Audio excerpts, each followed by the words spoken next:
एक बार एक बहुत बड़े भूखंड में काफी सारे कबीले रहते थे। वे बहुत बहादुर थे और आपस में लड़ते रहते थे। एक दूसरे के क्षेत्र में हमला करना, हारना और जीतना बना रहता था। उन सभी को अपने इतिहास और पूर्वजों पर बड़ा गर्व था। वह अपनी संस्कृति की इज्जत तो बहुत करते थे, लेकिन उतनी ही नफरत दूसरों के इतिहास और संस्कृति से करते थे। उस भूखंड में ऐसे कई कबीले थे, नहीं उसका कोई आधिकारिक नाम नहीं था। कोई विदेशी यात्री आता तो उस समय जो नाम प्रचलित होता वह नाम दे दिया जाता। वह भूभाग बड़ा संपन्न और संपदा से भरपूर था और कबीले के लोग भी काफी संपन्न थे। उनकी संपन्नता की कहानी विदेशी यात्रियों के द्वारा दूर देशों तक फैलने लगी। दूसरे देश के लोग संगठित हो चुके थे तथा प्रजातांत्रिक गणराज्य बन चुके थे और अपने संविधान अनुसार राज चलाते थे। उनकी उत्सुकता इस भूभाग में बढ़ने लगी तथा वह समय समय पर अपने अधिकारी और राजनीतिक जानकारी के लिए भेजने लगे। प्रतिनिधियों ने यह पाया कि यहाँ बहुत सारे कबीले राज करते हैं और एक दूसरे से घृणा करते हैं। उन्होंने माना कि यहाँ के लोग बड़े बहादुर हैं, उन्हें एक एक करके हराना बहुत मुश्किल होगा। उन्होंने ये तय किया कि एक कबीले की मदद की जाए, बाकी वह दूसरे कबीले का क्षेत्र हड़प सके और जीतने वालों से संधि कर अपना प्रभाव बढ़ाया जाए।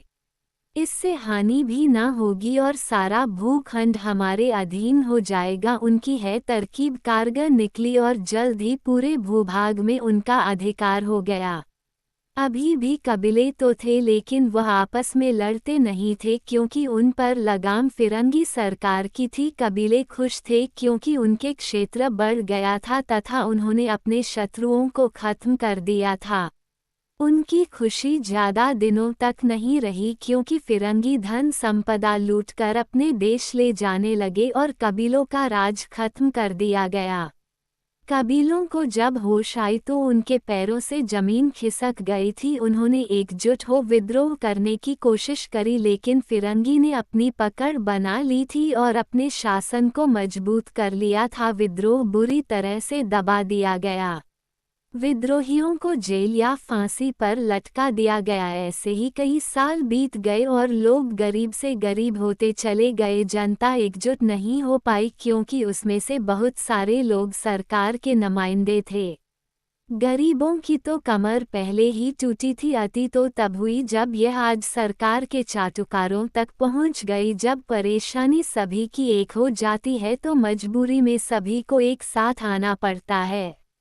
एक एक कर बड़े आंदोलन की रूपरेखा तैयार हुई। फिरंगी सरकार ने जब ये देखा कि यह सब लोग एक हो गए हैं और हमारी सेना भी अब इन्हीं के साथ है, तो उन्होंने यहाँ से जाना ही उचित समझा।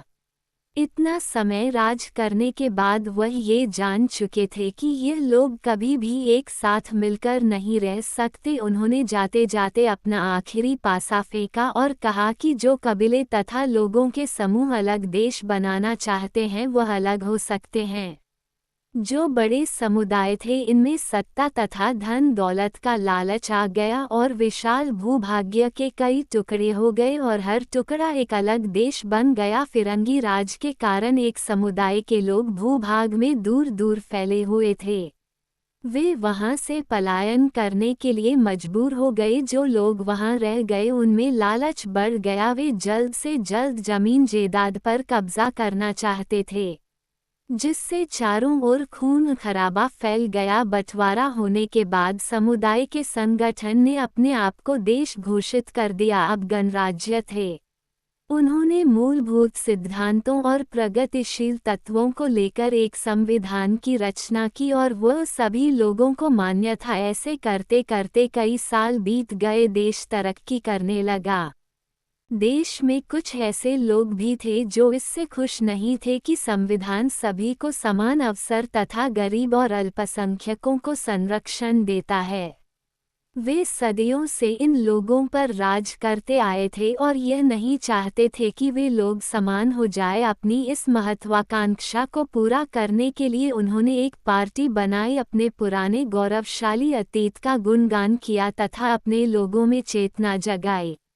संविधान लोगों को चुनाव द्वारा अपना प्रतिनिधि चुनने का अधिकार देता था और वही प्रतिनिधि चुनकर सरकार बनाते थे। ये सब बहुमत के बल पर होता था। चुनाव में बहुसंख्यक समाज की जीत हुई।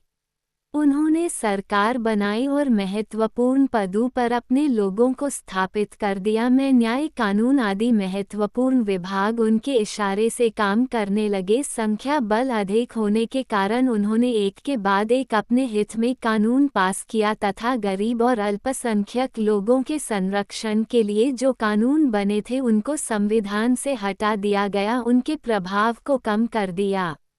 धीरे धीरे किसी एक समुदाय के संरक्षक बन गए तथा उनकी मूल भावना में विरोधाभास हो गया, जिसके कारण सभी लोग भ्रमित हो गए। संविधान की मूल आत्मा जो ये गारंटी देती थी कि ये देश गणराज्य है की भावना धीरे धीरे खंडित हो गई। सभी अपनी अपनी मनमानी करने लगे तथा समाज में विघटनकारी लोगों का बोलबाला हो गया। उन्होंने अपने गुट बनाए और वह जल्दी ही कबीले में परिवर्तित हो गए।